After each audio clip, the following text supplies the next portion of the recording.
Hai, Assalamualaikum. Happy sangat tau bila biskut yang saya buat ni sebiji macam biskut yang famous tu. Dah tahu dah rahsia nak jadikan lebih crunchy, iaitu letak desiccated coconut ataupun kelapa kering. Kelapa kering tu boleh beli dekat bakery. Lepas tu nanti kena sangai dulu ya. Jom teman saya rasa. Nampak cantik kan? Tengok. Berongga-rongga. Ni memang dah boleh agak sangat rangup kan? Saya patahkan dulu ya.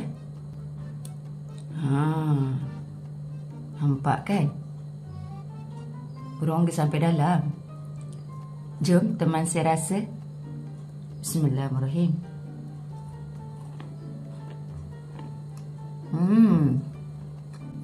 Rangup. Manis just nice. Okay. Lepas tu saya letak kelapa kering yang sangai tu kan. Memang jadi sangat wangi. Dan bila termakan pula kelapa tu sedap sangat.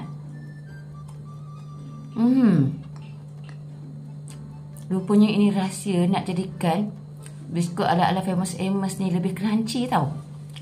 Dan sangat-sangat sedap. Sangat wangi, sangat sedap, sangat crunchy. Sahabat semua mesti cuba tau.